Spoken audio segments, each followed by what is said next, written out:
누가 가족이고 누가 남인가? 그날 이후 모두 달라졌다. 몽영일. 이름만 들으면 벚꽃길처럼 예쁘고 조용할 것 같지만 실상은 다르다. 옹기종기 붙어 있는 낡은 집들, 언제나 젖어 있는 골목바닥, 그리고 서로를 훑는 눈초리. 사람들은 인사보다 수군거림이 먼저였다. 나는 윤지혜, 18, 고등학교 3학년. 여기선 날 그 여자 딸이라 부른다. 그 여자. 즉, 우리 엄마는 10년 전 불법 의료 행위로 실형을 선고받고 교도소에 다녀왔다. 이유야. 어쨌든 사람들은 그 사건 이후 우리를 더럽다는 눈으로 보기 시작했다. 나는 늘 검은 옷을 입었고 고개를 숙이고 다녔다. 눈 마주치면 또 뭐라 할까봐. 그날도 똑같은 하루였다. 토요일 오후, 가을 바람이 살랑거리고 나는 동네 청호마트에 들렀다. 손 소독제 하나 사러 갔을 뿐인데 예상대로 일이 터졌다. 계산대 앞에 서 있던 어떤 여자가 날 위아래로 훑더니 콧방귀를 뀌며 말했다. 이런 것도 쓰네. 그 엄마가 보면 무덤에서 기어 나오겠네. 그 순간 가게 안 공기가 싸해졌다. 주인 할머니는 아무 말도 안 했고 다른 손님들도 대놓고 보진 않았지만 귀를 쫑긋 세우고 있었다. 익숙했다. 나는 고개만 살짝 숙이고 아무 말 없이 계산을 마쳤다. 그냥 그런 날이었다. 그렇게 나오려는데 가게 앞에서 갑자기 누가 쿵 소리를 내며 쓰러졌다. 할아버지 한 분이 바닥에 엎어져 있었다. 손에 들고 있던 물건들이 사방으로 나뒹굴고 머리에서 피가 배어 나왔다. 모두가 얼어붙었다. 119 불러 의사 없어. 누가 소리쳤다. 나도 망설였다. 1초쯤? 그런데 나도 모르게 달려갔다. 손끝으로 맥을 짚고 동공을 확인하고 상처 부위를 눌렀다. 이 근처에 깨끗한 천이나 소독약 있으세요? 피 멈추게 해야 해요. 그 순간부터 사람들의 시선이 달라졌다. 누구는 재빨리 약국으로 뛰어갔고, 누구는 헝겊을 꺼내주었다. 그런데 아까 나를 조롱했던 그 여자는 입을 꾹 다문 채 뒤로 물러서기만 했다. 나는 최대한 침착하게 지혈을 하고 할아버지의 자세를 바로잡았다. 겔히구가 도착했을 땐 이미 응급처치는 어느 정도 끝나 있었다. 구급대원이 내 손길을 보더니 말했다. 처치. 잘하셨네요. 누구세요, 학생이에요? 그냥 책 좀 본 거예요. 나는 조용히 대답했다. 아무도 더 묻지 않았다. 할아버지는 병원으로 이송됐고 사람들은 하나둘씩 흩어졌다. 마지막에 그 꼬마 아이가 말했다. 엄마, 저 언니 간호사야. 나는 웃었다. 조금 진심으로. 몽령일 끝에 있는 폐가 옆 골목. 비 오는 밤. 윤지혜는 또 한 번 남몰래 누군가를 살려낸다. 아무도 모르게.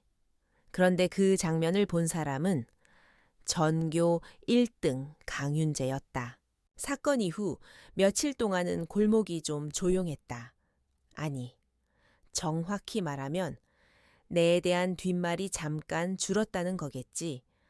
하지만 그런 평온도 오래 가지 않았다. 요즘 저 애가 좀 들떴나 보더라. 한 번 사람 살렸다고 다 된 줄 아나 봐. 지 엄마 피를 못 속이지. 익숙한 말들이 골목 공기를 다시 무겁게 만들었다. 나는 그냥 평소처럼 고개를 숙이고 지나갔다. 대답하지 않는 게 제일 좋은 방법이란 걸 이 동네에선 일찍 배웠다. 학교에 가면 좀 나을 줄 알았는데 거기도 별반 다르지 않았다. 나처럼 학원 한 번 안 다니고 급식이 유일한 한 끼인 애는 강남 학군에서는 그저 배경일 뿐이었다. 수업이 끝나고 나면 다들 도서관 대신 학원으로 갔다. 난 학교 뒤편 보건실로 향했다. 보건 선생님이 중고 의학 서적을 모아두셨다는 걸 알게 된 건 우연이었는데 그날 이후 내 일상은 달라졌다. 해부학 입문, 기초 생리학, 응급처치 매뉴얼. 누가 보면 의대생 교재라고 착각할 만한 책들이었다. 선생님께 말씀드리니까 의외로 흔쾌히 빌려주셨다. 누가 뭐라 해도 공부할 의지가 있는 아이가 제일 멋있는 거야. 네가 첫 번째야. 이 책들 보겠다는 애는 그 한마디가 그렇게 따뜻할 줄 몰랐다. 엄마 말고 누군가가 날 믿어준 건 오랜만이었거든. 보건실 뒤편 창가 자리는 늘 내 자리였다. 창밖에선 운동장 축구공 소리가 들리고 교실 복도에선 친구들 웃음소리가 울렸다. 나랑은 다른 세상 같았지만 그 책들 안에서는 모두가 평등했다. 암기력도 손재주도 의지가 있느냐 없느냐가 관건이었다. 내가 가진 걸로 승부 볼 수 있는 유일한 세계였다. 어느 날 밤 비가 내렸다. 추적추적 비닐 우산 하나 들고 알바 가는 길. 편의점 야간 알바는 고되지만 나한텐 매일이 공부 시간이었다. 의약품 코너에 진열된 제품들을 보며 성분을 외우기도 하고 손님 없는 틈엔 의학 책을 펼쳤다. 그런데 그날은 예상치 못한 일이 벌어졌다. 폐가 옆 골목에서 고양이 한 마리가 신음하는 소리가 들렸다. 가까이 가보니 자동차 밑에 끼어 제대로 숨도 쉬지 못하고 있었다. 나는 곧바로 옷소매를 걷고 조심스레 고양이를 꺼냈다. 호흡이 약했고 혀는 이미 말라 있었다. 쇼크 상태였다. 나도 모르게 입안으로 산소를 불어넣고 가슴을 살짝 눌렀다. 그건 교과서에 나온 기본 심폐소생술 동물 버전이었다. 얼마 지나지 않아 고양이가 눈을 깜빡였다. 작은 숨소리가 들려왔다. 나도 모르게 괜찮아, 괜찮아 하고 중얼거렸다. 그 순간 누군가의 인기척이 들렸다. 비 맞은 교복 바지 끝, 그리고 낯익은 얼굴. 강윤재, 우리 학교 전교 1등, 강남 부촌 출신에. 엄마는 유명 병원장이란 얘기도 들었다. 이 동네에 무슨 볼일로 왔는진 모르겠지만 그 애가 나를 그 장면을 봤다.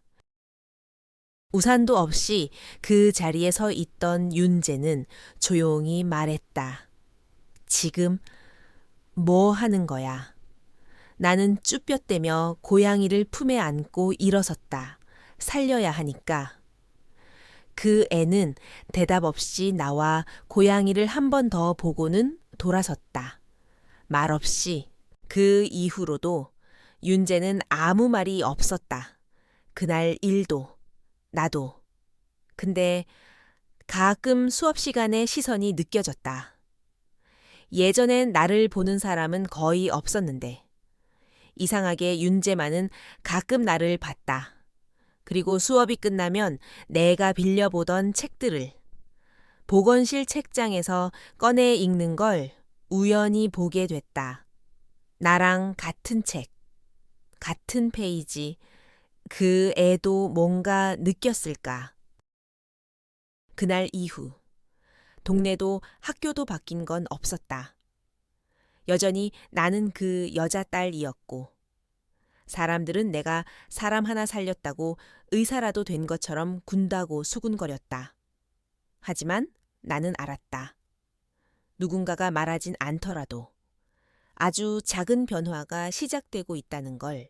몽영일 한가운데 국밥집에서 벌어진 의식불명 사고, 의사도, 간호사도 없는 상황, 그리고 윤지혜는 또다시 한 걸음 앞으로 나선다. 이번엔 모두가 지켜보는 가운데 몽영일 중심께 있는 작은 국밥집. 여긴 동네 사람들이 모여 밥 먹고 얘기 나누는 곳이었다. 토요일 점심. 가게는 북적거렸다. 가게 사장님이 뜨끈한 국물을 퍼주며 손님들 상을 오가는데 그때 갑자기 쿵 하는 소리가 났다. 맨 구석 테이블에서 국밥을 먹던 한 중년 남자가 몸을 떨더니 그대로 쓰러졌다. 젓가락이 바닥에 떨어지고 그릇이 기울며 국물이 쏟아졌다. 사람들 비명소리를 질렀다.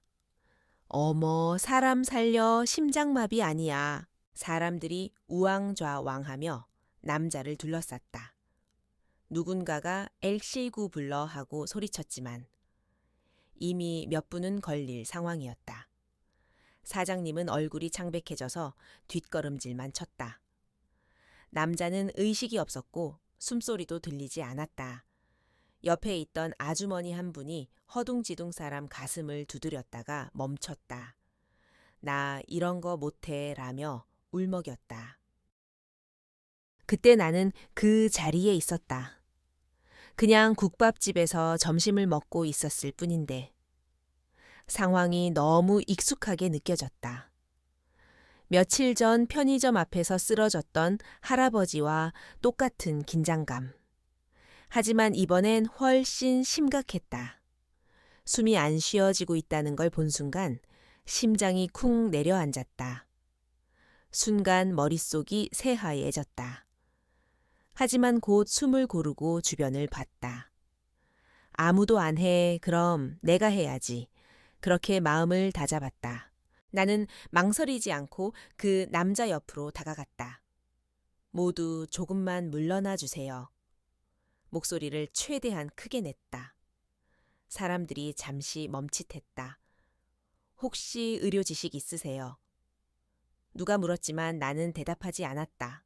설명할 시간도 없었고 지금 한 초 한 초가 중요했다. 바로 심폐소생술을 시작했다. 가슴 압박을 하면서 목을 확인했다. 기도가 막힌 것 같았다. 숨을 들이마셨다. 이런 상황일 수 있다고. 교과서에서 봤다. 숨을 넣어도 가슴이 오르내리지 않았다. 뭔가 막혀 있는 게 분명했다. 옆에서 어떤 남자가 말했다. 애가 뭘 안다고 저래. 그냥 기다려야지. 나도 들렸다. 하지만 멈추지 않았다. 사람 목숨이 달린 순간에 그런 말 신경 쓸 수 없었다. 혹시 긴 젓가락이나 볼펜 같은 거 있나요? 나는 손을 멈추지 않고 외쳤다. 사람들이 웅성거렸다. 사장님이 급히 주방에서 나무젓가락을 가져왔다. 순간 머리가 복잡했다. 내가 정말 할 수 있을까? 이건 영화가 아니었다. 실수하면 큰일 난다. 하지만 지금 아무것도 안 하면 그는 죽는다. 애야, 하지 마. 너 책임질 수 있어. 누군가가 조용히 말했다. 그 말이 칼처럼 꽂혔다. 나는 책임질 수 없었다. 하지만 이대로 가만히 서 있으면 이 사람은 숨을 거둔다. 손이 떨렸지만 압박을 멈추지 않았다. 제발, 이 사람 살려야 돼요. 도와주세요. 나는 목소리를 높였다. 그리고 그의 목을 조심스럽게 두드렸다. 혹시 음식물이 막혀 있을까 싶어서다. 그러다 기침 소리가 났다. 그가 갑자기 숨을 들이쉬며 몸을 움찔했다. 사람들 사이에서 환호성이 터졌다. 숨 쉰다 살았다 나도 모르게 힘이 풀려 땅바닥에 주저앉았다. 겨우 숨을 쉬기 시작한 남자를 바라보는데 눈물이 핑 돌았다. 주변에 있던 아주머니가 내 어깨를 붙잡았다. 너 의사 딸 맞지? 순간 주변이 조용해졌다. 나는 아무 말도 하지 않았다. 대신 구급대원이 도착할 때까지 그의 손을 꼭 잡고 있었다. 구급대원이 환자를 데리고 떠난 뒤에도 국밥집 사람들은 나를 똑바로 바라보았다. 그 눈빛엔 놀람과 미안함이 뒤섞여 있었다. 아까 나를 막던 그 남자는 눈을 피했다. 애가 뭘 안다고 라고 말했던 그 입술이 파르르 떨렸다. 사장님은 떨리는 손으로 내 손을 잡았다. 지혜야, 고맙다. 너 아니었으면 그 말이 끝나기도 전에 눈물이 터질 뻔했다. 국밥집을 나오는데 강윤재가 가게 앞에서 서 있었다. 언제부터 거기 있었던 건지 모르겠다. 교복 차림의 그는 나를 빤히 쳐다보다가 낮게 말했다. 아까 너 대단하더라. 나는 대답하지 않았다. 그냥 지나치려 했지만 윤재는 조용히 덧붙였다. 근데 너 진짜 누구야? 그 질문은 내 등을 멈추게 했다. 대답은 하지 않았다. 답할 수 없었다. 집으로 돌아오는 길. 몽령일 사람들의 눈길이 이상하게 느껴졌다. 예전처럼 노골적인 비난은 아니었지만 또 다른 의미의 수군거림이 시작될 것 같았다. 나는 어깨를 으쓱하며 속으로 중얼거렸다. 괜찮아. 이번엔 내가 잘했어. 하지만 마음 한켠엔 두려움도 있었다. 사람들의 시선은 쉽게 바뀌지 않는다. 내가 한 걸 정말 인정할까? 아니면 또 다른 꼬리표를 붙일까? 그래도 분명한 건 이제 나를 모른 척할 순 없을 거라는 사실이었다. 사람들의 관심이 커질수록 지혜를 향한 의심과 뒷말도 커져간다. 그때 강윤재가 그녀의 과거와 엄마의 진실을 알아내기 시작한다. 몽령일에 숨겨진 오래된 상처가 드러나는데 국밥집 사건이 있고 난 뒤 내 이름은 동네 곳곳을 떠돌았다. 또 걔래 이번엔 심장마비도 살렸다더라. 어릴 땐 숨도 안 쉬고 다녔는데 이젠 별걸 다 하네. 의사 딸이니까 저 정도는 할 수 있지. 근데 말야. 그 엄마 그때 왜 감방 간 거야? 사람 죽인 거 아니야. 이상했다. 사람들이 나를 칭찬하는 것 같으면서도 꼭 덧붙이는 말이 있었다. 엄마랑 닮았어. 똑같이 능력은 있는데 뒷얘기도 많아. 그 칭찬인지 저주인지 모를 말들이 내 등을 누르고 있었다. 나는 말이 없어졌다. 평소보다 더 학교에 가도 도서관에서도 심지어 보건실 선생님 앞에서도 그냥 고개만 끄덕였다. 괜히 더 말하면 더 소문만 나니까. 그런데 그런 와중에 유일하게 조용히 나를 쳐다보는 애가 있었다. 강윤재. 그 애는 그날 국밥집 앞에서 나를 기다리고 있었고 이후에도 점심시간마다 도서관에서 자리를 바꾸어 내 앞에 앉곤 했다. 아무 말 없이 책을 펼치면서도 가끔 날 보며 입술을 삐죽 내밀었다. 혹시 너 의대 준비하는 거야? 그 한마디가 처음이었다. 나는 책을 덮고 대답하지 않았다. 뭔가 말하면 괜히 다시 떠돌 것 같아서. 근데 윤재는 웃으면서 말했다. 그럼 난 네 옆자리 지키는 걸로 할게. 그 애가 장난인지 진심인지는 몰랐지만 이상하게 마음이 편했다. 그 누구보다 공부 잘하고 잘 사는 집 애라는 걸 알면서도 이상하게 그 애가 옆에 있는 건 불편하지 않았다. 며칠 후였다. 도서관에 있던 윤재가 나에게 파일 하나를 슬쩍 건넸다. 이거 너희 엄마 기사야. 인터넷에 지워진 줄 알았는데. 도서관 디지털 보관함에 남아있더라. 나는 그 순간 손이 얼어붙는 줄 알았다. 엄마 이름이 또렷하게 박힌 기사 제목. 불법 수술로 환자 사망. 의료 과실 논란. 나는 조용히 파일을 덮었다. 이거 굳이 왜 찾아본 거야? 내 목소리가 떨렸다. 윤재는 망설였다. 그냥 궁금했어. 너는 어떤 사람인지. 그 말이 이상하게 아팠다. 나는 조용히 입을 열었다. 그날 그 수술 엄마가 하지 않았어. 환자 보호자 요청으로 수술 들어갔다가 병원 내 지시 어기고 책임 전가된 거야. 윤재는 놀란 눈으로 나를 봤다. 그런데 왜 말 안 했어 말하면 믿어줄 것 같았어 엄마, 병원, 언론. 다 한편이었는데 순간 공기가 싸늘해졌다. 도서관의 빛바랜 커튼 사이로 가을 햇살이 비쳐들었다. 나는 조용히 다시 책을 폈다.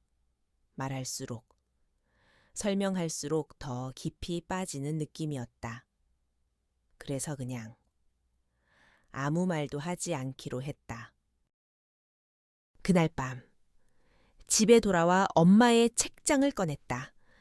먼지가 쌓인 의학 노트, 환자 메모, 그리고 한 장의 편지, 병원에서 받은 경고장과 함께 꾹꾹 눌러 쓴 엄마의 자필이었다. 지혜야, 언젠간 진실이 드러날 날이 오겠지. 하지만 그게 네가 아파지는 방법이라면 엄마는 차라리 이대로 잊히고 싶다. 널 지키기 위해서라면 엄마는 나쁜 사람으로 남을게. 나는 그 자리에서 조용히 울었다. 엄마가 그때 왜 그렇게 말없이 떠났는지, 왜 단 한 번도 억울하다는 말을 하지 않았는지 이제야 조금 알 것 같았다. 다음 날 윤재는 평소보다 일찍 나를 기다리고 있었다. 나는 그 애 옆에 조용히 앉았다. 그리고 그냥 책을 폈다. 그 어떤 말보다 지금 이 조용한 동맹이 나를 조금은 덜 외롭게 해줬다. 소문은 사그라들지 않았다.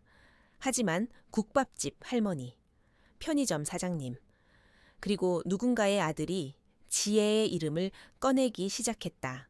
처음으로 그녀를 감싸는 작은 목소리가 퍼지기 시작했다. 그리고 그녀는 또 한 번 사람들 앞에 선다. 몽령일 사람들의 말은 바람 같았다. 언제 어디서 불어올지 모르고 한 번 불면 이골이 날 때까지 이어졌다. 처음엔 나도 숨을 죽였다. 또다시 뒷담화의 중심에 서는 건 버거웠으니까. 하지만 이번에는 조금 달랐다. 아주 작고 조용하지만 내 편이라고 느껴지는 목소리가 하나둘 생겨나기 시작했다. 국밥집 할머니는 며칠 전 내 도시락 반찬을 몰래 챙겨주셨다. 별말 없이 김치통을 건네면서 이건 따뜻한 밥엔 꼭 있어야 해 하셨다. 난 그냥 고개만 숙였지만 사실 그날 밥 한 끼가 그렇게 따뜻할 줄 몰랐다. 편의점 사장님도 바뀌었다. 예전엔 내가 들어가면 CCTV부터 보던 분이었는데 요즘은 들어가자마자 말하신다. 지혜야. 초코우유 신상품 들어왔는데. 하나 먹고 가. 말투는 여전히 퉁명스러운데 눈빛이 다르다. 부담스럽지만 이상하게 고마웠다. 그러던 어느 날 교무실에서 나를 불렀다. 평소 말없이 지나치던 체육 선생님이 진학 담당 선생님 앞에서 나를 보고 물었다. 혹시 너 의학 쪽 관심 있지? 나는 조용히 고개를 끄덕였다. 그러자 체육 선생님이 말했다. 국밥집 할머니가 그러시더라. 넌 눈빛이 살아있다고. 어릴 때부터 남의 고통을 그냥 못 지나친다고. 순간 심장이 턱 하고 멈춘 기분이었다. 누가 그런 말을 그런 식으로 나를 이야기해 준 게 처음이었다. 그날 오후 우리 반엔 소문이 돌았다. 다음 주에 있을 자기주도학습 발표회에서 누군가 지혜가 나가야 한다고 추천서를 냈다고. 심지어 발표 주제는 삶에서의 책임감과 용기. 당연히 나는 신청한 적도 없었다. 그래서 담임 선생님을 찾아갔다. 그런데 선생님이 조용히 말씀하셨다. 지혜야, 네가 한 일들이 누군가에겐 진짜 큰 용기였던 것 같아. 발표는 강요 아니야. 선택은 네 몫이야. 그날 밤 나는 혼자 책상 앞에 앉아 생각했다. 정말 내가 그런 걸 할 수 있을까? 아직도 많은 사람들은 나를 불편하게 여길 텐데. 엄마 얘기가 다시 나올 수도 있고 또다시 왜곡된 시선이 쏟아질 수도 있다. 하지만 한편으론 그 모든 걸 알고도 나를 믿어주는 사람들이 생겼다는 게 처음으로 조금 나를 움직였다. 며칠 뒤 나는 무대에 섰다. 말수가 적고 사람들 앞에 나서는 걸 싫어하던 내가 앞줄엔 윤재가 앉아 있었다. 두 손을 가지런히 무릎에 얹고 나를 향해 고개를 끄덕이며 웃고 있었다. 그 미소 하나가 참 든든했다. 안녕하세요. 몽영고등학교 3학년 윤지혜입니다. 저는 오늘 책임과 용기라는 주제로 제 경험을 나누려고 합니다. 목이 메어 왔지만 침을 꿀꺽 삼키고 이어나갔다. 사람은 누구나 실수할 수 있고 또 판단받을 수 있습니다. 하지만 누군가를 돕는 마음, 누군가를 살리려는 진심은 순간의 두려움을 이겨낼 수 있습니다. 잠시 정적이 흐르다가 누군가가 박수를 쳤다. 그 박수는 점점 퍼졌다. 그날 발표가 끝난 후 나를 찾는 학생들이 생겼다. 어떤 아이는 나중에 응급처치 같이 공부해도 돼 라고 물었고 다른 아이는 솔직히 처음엔 좀 편견 있었는데 멋졌어 라고 말했다. 그 말들에 뭐라 대답하긴 어려웠다. 그저 어깨가 조금 가벼워진 느낌이었다. 그리고 그날 저녁 집으로 가는 골목길에서 작은 종이봉투 하나가 내 우편함에 꽂혀 있었다. 고마워요. 당신 덕분에 우리 아버지가 살아계십니다. 다음엔 제가 도와드릴게요. 보내는 사람 이름은 없었다. 하지만 그 짧은 문장이 내 마음을 단단히 지탱해주는 기둥이 되어줬다. 나는 문득 엄마 생각이 났다. 엄마도 이런 순간이 있었을까? 누군가에게는 잊지 못할 사람이었을까? 세상은 진실보다 목소리가 큰 걸 믿지만 가끔은 작지만 단단한 목소리가 사람을 구하기도 한다는 걸. 이제야 조금씩 알아간다. 언론과 교직원들이 과거 사건을 다시 언급하기 시작한다. 지아에는 진실을 알리고 싶지 않지만 병원장으로 은퇴한 어떤 인물이 그녀 앞에 나타난다. 그는 바로 엄마를 몰락시킨 인물이었다. 그리고 뜻밖에도 도움을 청한다. 그날은 유난히 하늘이 흐렸다. 아무 일도 없을 줄 알았던 평범한 오후. 교무실로부터 연락이 왔다. 누군가 나를 찾고 있다고. 외부 방문자였다. 처음엔 또 어떤 기자인가 싶었다. 하지만 교정 앞 벤치에 앉아 있는 그 남자를 보는 순간 심장이 철렁 내려앉았다. 백발이 성성하고 고개를 숙인 채 지팡이에 의지하고 있는 그 사람은 내가 사진으로만 봤던 인물이었다. 엄마의 병원에서 병원장으로 근무하던 사람. 엄마를 과실치사로 내몰던 기자회견장에서 무표정으로 서 있던 그 사람 강태섭 원장이었다. 윤지의 양. 맞지 목소리는 생각보다 작았다. 잠깐. 네, 어머니 얘기를 좀 해야겠다. 솔직히 그 순간 도망치고 싶었다. 왜 이제 와서 무엇을 말하려는 건데? 하지만 이상하게도 발걸음은 움직이지 않았다. 나는 조용히 벤치 맞은편에 앉았다. 그는 마치 오래 숨겨왔던 무게를 털어내듯 천천히 말을 꺼냈다. 내가 너희 어머니를 막았지. 그땐 병원의 명예가 전부라고 믿었으니까 감염사고도 그 환자의 상태도 전부 은폐했어. 솔직히 그 환자는 처음부터 예후가 안 좋았어. 너희 어머니는 그저 지침을 따랐을 뿐인데 나는 그 말을 들으며도 믿을 수 없었다. 그동안 엄마를 그렇게 몰아쓴 건 사실이라고 했던 모든 것들이 거짓이었다는 뜻 아닌가. 근데 왜 지금 와서요? 왜 이제 와서 그런 말을 해요? 내 목소리는 차가웠다. 그는 잠시 침묵했다가 고개를 떨구며 말했다. 사실 나도 얼마 전 뇌졸중 진단을 받았어. 내가 지은 죄들 다 무덤까지 가져가려 했는데 네가 뉴스에 나오는 걸 보고 너무 닮았더라. 그 눈빛을 보고 멈춰야겠다고 생각했어. 나는 그 순간 머릿속이 하얘졌다. 그의 말이 동정으로 들리지 않았다. 그저 너무 늦은 고백이었다. 하지만 그것이 엄마의 누명을 벗겨줄 수 있다면 그는 작은 봉투를 내밀었다. 이건 병원 내부 회의록 사본이야. 네, 어머니가 작성한 정식 보고서도 포함돼 있다.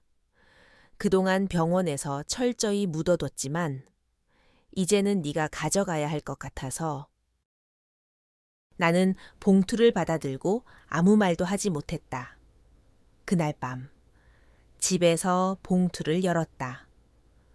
보고서에는 엄마가 환자의 감염 여부와 응급처치 과정, 상부에 보고한 내용, 그리고 자신이 위험을 무릅쓰고 판단을 내린 이유까지 조목조목 적혀 있었다. 그 순간 나는 처음으로 울었다. 엄마는 끝까지 환자를 지키려 했구나. 아무도 믿어주지 않아도 자신이 옳다고 믿는 일을 한 거였구나. 다음 날 학교 복도에서 윤재가 다가왔다. 무슨 일 있었어, 얼굴이. 나는 억지로 웃었다. 그냥 엄마 얘기 좀 생각나서. 그는 아무 말도 하지 않았다. 그냥 가방에서 작은 음료수를 꺼내 건네며 말했다. 그럴 땐 이거 마시면 좀 낫더라. 별거 아니지만. 그런 사소한 배려가 정말 많이 고마웠다. 며칠 후 나는 학교 도서관에서 사서 선생님께 조심스럽게 물었다.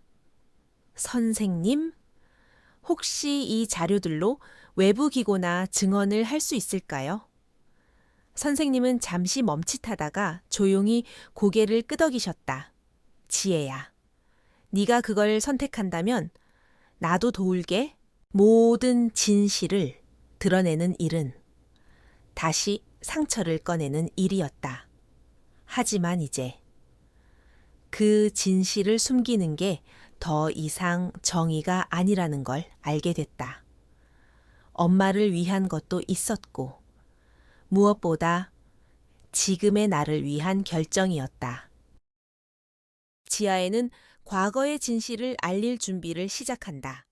그러나 그 자료가 누군가에게 흘러 들어가며 언론과 커뮤니티가 다시 한번 소용돌이친다.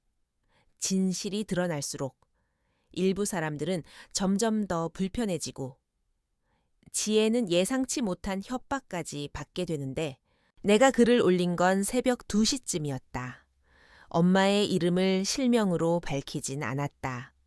하지만 강 원장이 준 내부 문서들, 감염 환자 경과 보고서, 당시 언론이 왜곡한 발표 내용, 이 모든 걸 정리해서 교직원 커뮤니티 한쪽에 조심스럽게 공유했다.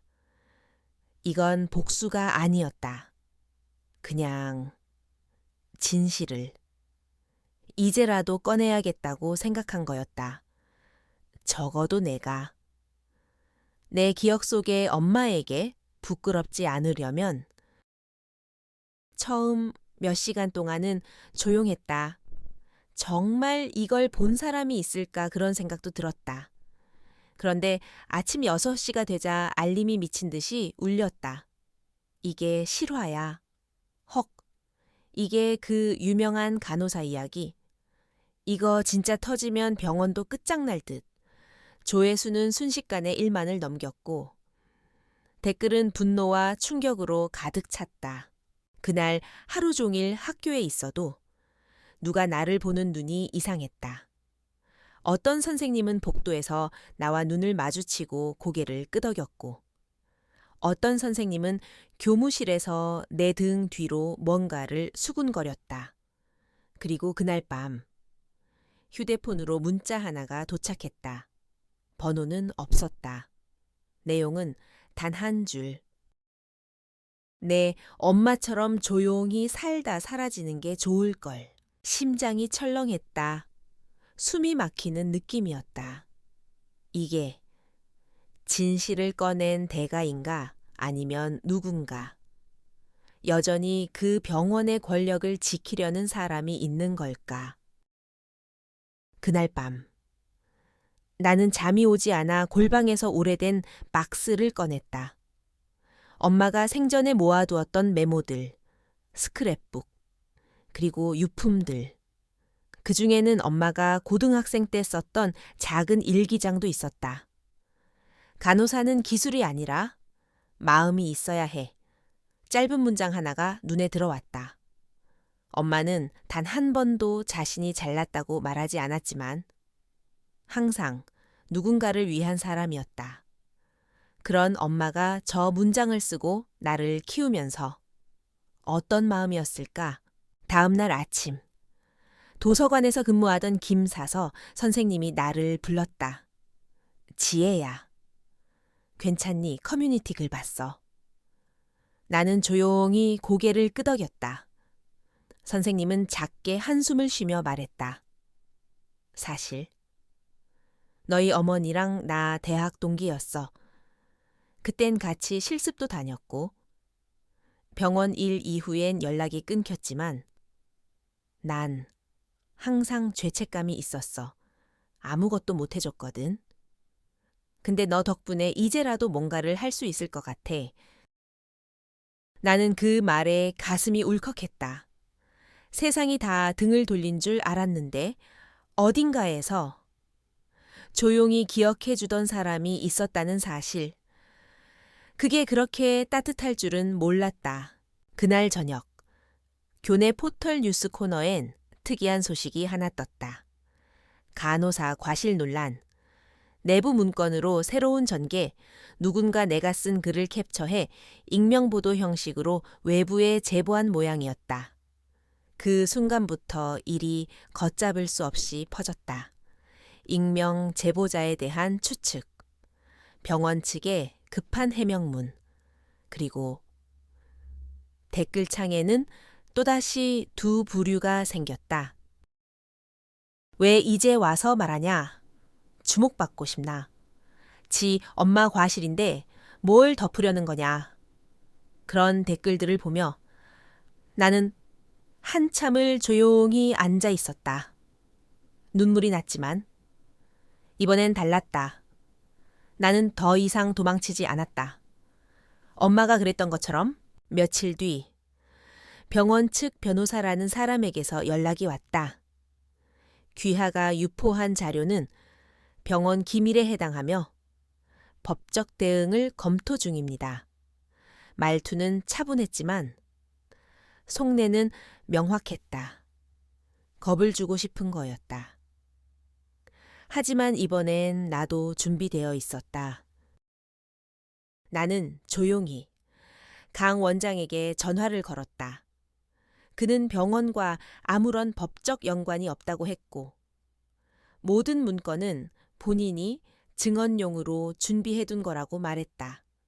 그리고 이렇게 덧붙였다.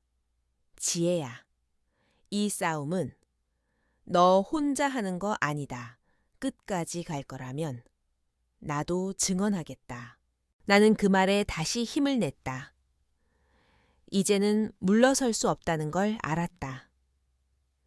이건 단지 엄마를 위한 싸움이 아니라 언젠가 나처럼 억울한 누명을 쓰게 될 누군가를 위한 싸움이었다.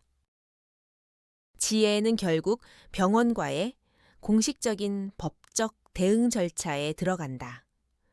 교내에서도 반응이 갈리고 언론은 점점 더 큰 이슈로 몰아가며 압박이 심해진다. 그러던 어느 날 병원 측 내부 인물 한 명이 익명으로 지혜에게 접근하는데 그의 말 한마디가 모든 판을 흔들기 시작한다. 그날 아침 나는 우연히 학교 앞 공터에서 목련꽃을 봤다. 올해 처음 핀 거였다.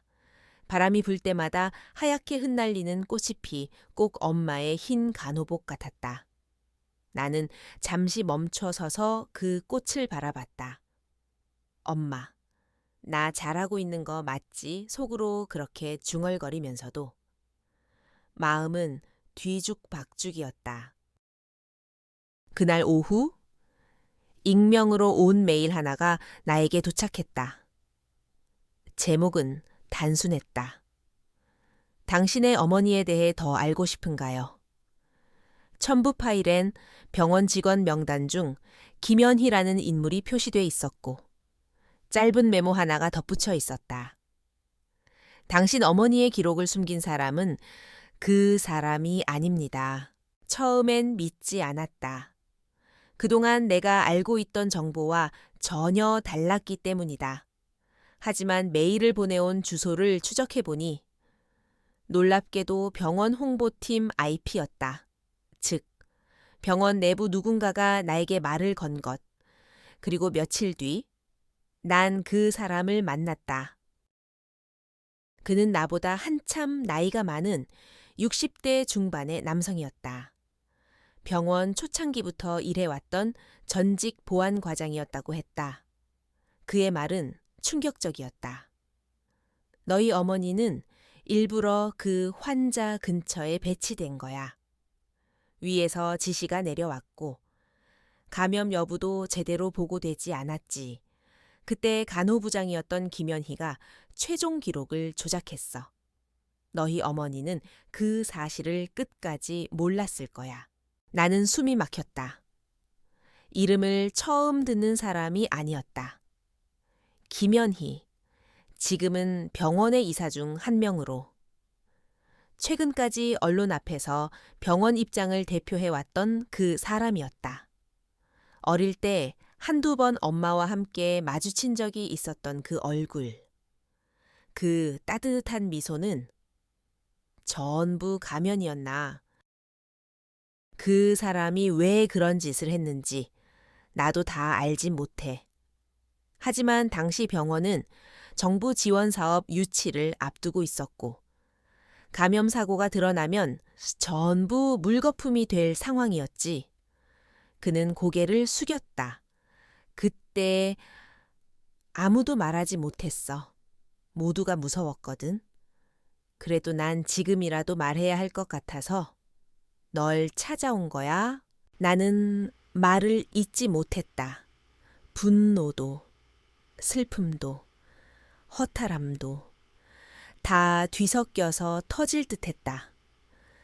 병원은 엄마 하나를 희생시켜서 전체를 지키려 했던 것이다. 그게 그들의 공정이고 관리였던 거다. 그날 밤 나는 오랜만에 성묘를 갔다. 엄마가 묻힌 작은 공동묘지엔 목련이 흐드러지게 피어 있었다. 엄마, 이제 다 알게 됐어. 엄마가 왜 그렇게 조용히 떠나야 했는지도, 그리고 왜 아무도 그 얘기를 하지 않았는지도 무덤 앞에 앉아 오래도록 울었다. 그리고 결심했다. 이제는 더 이상 피하지 않겠다고. 며칠 후 김연희 이사의 이름을 정식으로 언론에 제보했다. 증언자는 익명으로 처리됐고 내가 가진 자료 일부도 함께 제출됐다. 기사가 나가고 병원은 곧바로 긴급 기자회견을 열었다. 하지만 예상과 달리 김연희는 사과도 부정도 하지 않았다. 모든 것은 당시 시스템의 허점 때문이며 개인의 책임으로 전가하는 것은 적절치 않습니다. 그 말 한마디에 수많은 사람들이 분노했고 어떤 이는 2차 가해라고까지 비판했다. 그날 밤 또 한 명이 나에게 연락을 해왔다. 저 혹시 지아의 씨 맞으시죠? 음성은 여자였고 어딘가 떨리는 느낌이었다. 저는 그날 병동에서 근무했던 실습 간호사예요, 사실. 저는 모든 걸 봤어요. 지금이라도 증언할게요. 그게 당신 어머니께 드리는 마지막 예의일 것 같아서요. 눈물이 났다. 이번엔 울컥하거나 억울해서가 아니었다.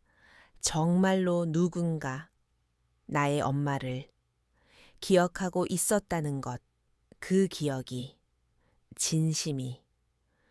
결국 세상 밖으로 나오는 그 순간이 너무 감사해서 진실이 드러나고 여론은 반전되기 시작한다. 하지만 예상치 못한 인물의 방역이 시작되며 지혜는 또다시 감정의 소용돌이에 휘말린다. 그녀가 내리는 마지막 결정은 단지 자신만이 아닌 수많은 억울한 이름들을 위한 것이 된다. 엄마가 돌아가신 날, 윤호는 병원 한쪽 벤치에서 목련과 처음이자 마지막으로 마주 앉았다. 그날은 봄비가 조용히 내리던 날이었다. 비가 와서 그런 건지 병원 복도도 더 차가웠고 벤치에 앉아있는 두 사람 사이의 공기도 무겁게 내려앉아 있었다. 목련은 말없이 가방을 뒤적이다가 작은 편지 봉투 하나를 꺼내 윤회에게 내밀었다. 이건 어머니께서 돌아가시기 전날에 저한테 부탁하신 거예요. 말끝이 떨렸다. 윤호는 얼어붙은 표정으로 봉투를 받아들었지만 한참 동안 그걸 열지 못하고 그냥 손에만 꼭 쥐고 있었다. 그러다 문득 묻는다. 왜 하필 너였어? 엄마 마지막 부탁을 목련은 조용히 눈을 깔며 대답했다. 아드님보다 저를 더 자주 찾으셨어요. 저한테 마음을 터놓으셨고 어떤 날은 그냥 제 손을 잡고 오래도록 가만히 계시기도 했어요. 윤호는 말이 없었다. 자책인지 분노인지 모를 감정이 얼굴에 뒤섞여 있었다. 그날 병실에서 마지막으로 들은 엄마의 목소리는 미안함이 가득 묻어난 목련을 부르는 음성이었다. 목련아, 미안해. 네가 대신 살아줘. 그 순간 윤호는 그동안 무심하게 흘려보냈던 엄마의 행동과 말들이 퍼즐처럼 맞춰지는 걸 느꼈다. 어릴 적부터 엄마는 자신보다 타인을 먼저 챙겼다. 환자에게도, 동네 어르신들에게도, 심지어 전혀 상관없는 거리의 아이들에게도. 그게 이해되지 않아 반항도 하고 상처도 주었지만 정작 가장 가까운 가족에게는 늘 말없이 희생하고 있었다. 그 편지엔 단순한 유언이 담겨 있지 않았다. 오히려 목련을 향한 죄책감과 고백, 그리고 윤호를 향한 미안함이 담긴 글이었다. 목련아, 네가 이 편지를 읽을 때쯤이면 나는 없겠지. 미안하구나. 널 감싸주지 못해서 세상은 내게 너무 가혹했지만 너는 참 아름답게 버텨줬구나. 윤회계는 내가 끝내 용서를 받지 못할지도 몰라. 하지만 엄마라는 이름으로 너희 둘 다 사랑했단다. 너희가 서로를 미워하지 않길 바란다. 언젠가 봄이 오면, 목련이 다시 피면 그때는 꼭 웃고 있기를. 윤호는 편지를 덮으며 고개를 푹 숙였다. 이마가 무릎에 닿을 정도로 숨소리까지 떨렸다. 한참을 그렇게 있다가 고개를 들었을 때 목련은 벤치에서 조용히 눈물을 훔치고 있었다. 너 계속 여기서 살 거야? 윤호가 물었다. 목련은 고개를 끄덕였다. 이 골목이 처음으로 나를 사람처럼 대해준 곳이에요. 여기서 저도 뭔가 다시 시작해보고 싶어요. 윤호는 고개를 끄덕이며 주머니 속에서 오래된 열쇠 하나를 꺼냈다. 엄마가 쓰던 서재 열쇠야.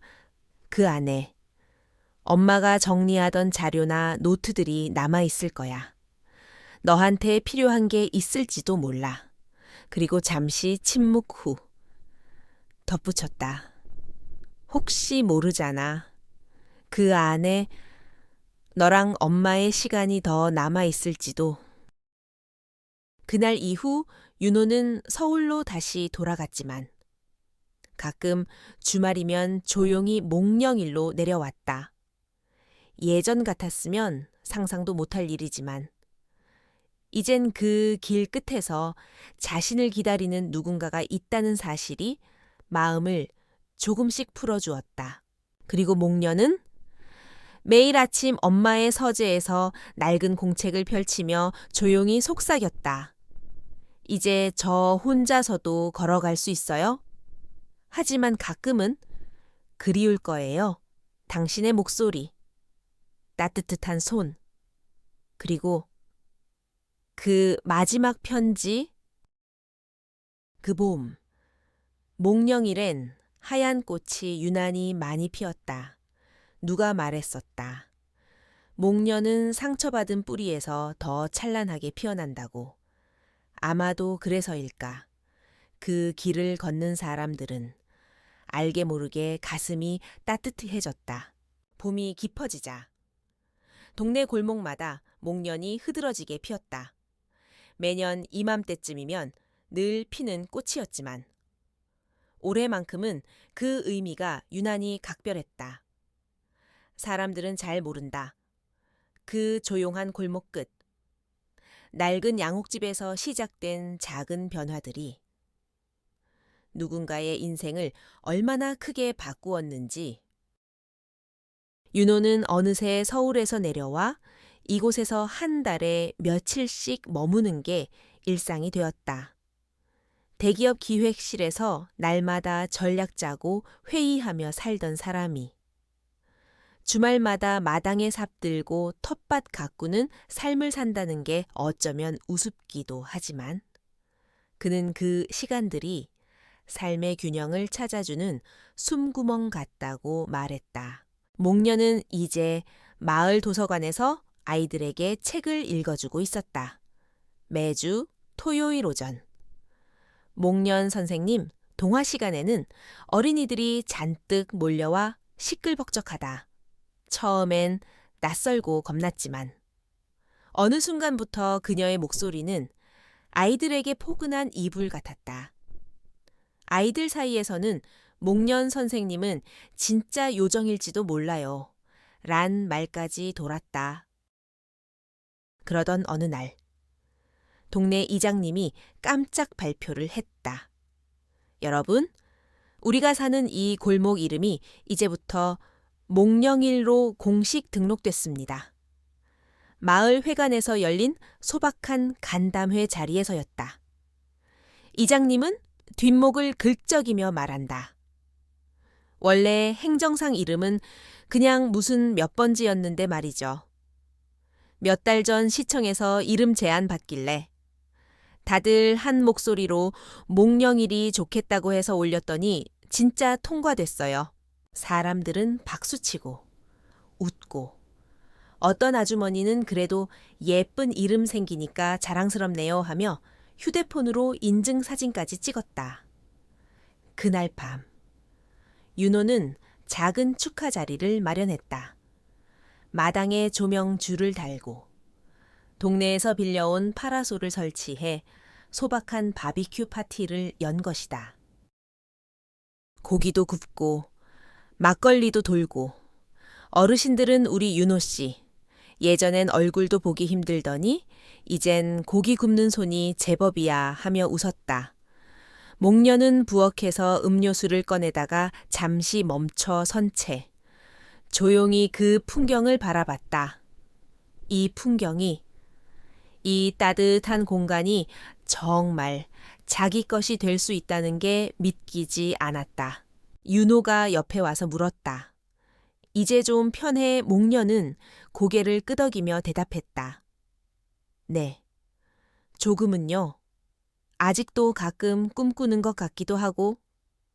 윤호는 조용히 웃으며 말했다. 그럼 계속 꿈꾸자. 이왕이면 좋은 꿈으로. 그날 밤 파티가 끝나고 사람들은 하나둘 집으로 돌아갔고 마당에 남은 조명 아래 목련과 윤호는 나란히 벤치에 앉아 있었다. 엄마가 살아 있었다면 오늘 같은 날 정말 기뻐했을 거예요. 목련이 조용히 말하자 윤호는 고개를 끄덕이며 하늘을 올려다봤다. 어쩌면 지금 보고 계실지도 모르지? 엄마가 가장 좋아했던 밤하늘. 별이 이렇게 많은 날엔 꼭 무슨 일이 생기더라. 그러곤 둘은 한동안 말없이 앉아 있었다. 말이 없어도 불편하지 않은 사이. 상처를 공유했고 그걸 넘어섰고 이제는 서로를 지탱하는 사람이 되어 있었다. 며칠 뒤 윤호는 서울로 돌아가기 전 엄마가 남긴 서재를 다시 한번 정리했다. 책들 사이에서 낡은 필름 사진 몇 장이 발견됐다. 그 안엔 아주 오래전 엄마와 어린 윤호, 그리고 놀랍게도 그 뒤에 멀리 서 있는 어린 목련의 모습이 있었다. 놀이터 한켠, 엄마가 아이들에게 간식 나눠주던 어느 봄날, 그 자리에 이미 목련은 있었다. 그때부터였구나. 엄마가 널 기억했던 게 윤호는 그 사진을 액자에 넣어 목련에게 건넸다. 이제 우리 엄마와의 기억은 우리 둘이 함께 가진 거니까. 목련은 그 사진을 가만히 쓰다듬었다.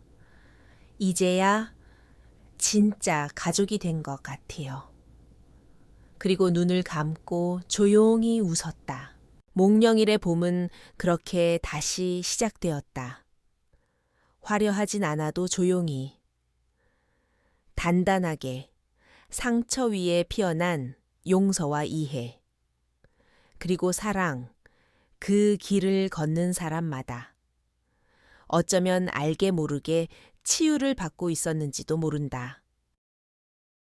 그리고 어쩌면 당신도 언젠가 그 길을 걷게 될지도 모른다. 목련이 흐드러지게 핀 어느 봄날, 조용히 위로를 건네는 그 골목에서 이 이야기는 단순한 드라마가 아니라 우리가 삶 속에서 얼마나 자주 스스로를 억누르며 살아가는지를 돌아보게 만드는 거울입니다. 오랫동안 억울함을 말하지 못하고 마음속에 쌓아두기만 했던 감정들, 때로는 가족이라는 이름 아래 침묵을 강요당하기도 하고 상처를 외면당하기도 하죠. 하지만 물이 배를 띄울 수도 있지만 뒤엎을 수도 있다. 물은 배를 띄우기도 하지만 뒤엎기도 한다는 말처럼 관계라는 것도 잘 흘러야 힘이 되지. 그렇지 않으면 우리를 삼켜버릴 수도 있습니다. 이 이야기를 통해 우리가 진짜 배워야 할 것은 나를 아프게 하는 관계로부터 용기 있게 걸어 나오는 것이 결코 이기적인 선택이 아니라는 겁니다. 내 가치를 지키고 나 자신을 다시 사랑하는 일은 어쩌면 인생에서 가장 처음으로 해야 할 성장일지도 몰라요. 눈치 보며 사는 삶 대신 당당하게 나답게 사는 것, 불편하더라도 진실을 말하고 멀어져야 할 사람과는 거리를 두는 것, 그런 선택이야말로 나를 지키는 가장 단단한 방패가 되어 줄 겁니다. 혹시 여러분도 비슷한 경험이 있으셨나요? 여러분의 생각이나 이야기를 댓글로 남겨주세요. 누군가에게는 큰 위로가 될 수도 있습니다. 그리고 이 이야기가 마음에 닿았다면 좋아요 한번 눌러주시고 다음 이야기들도 함께 하고 싶다면 채널 구독도 잊지 마세요. 오늘 하루도 당신 마음에 평온이 머무르길 바랍니다. 겨울을 지나 다시 피어나는 꽃처럼 우리 모두 그렇게 조금씩 피어날 수 있기를요.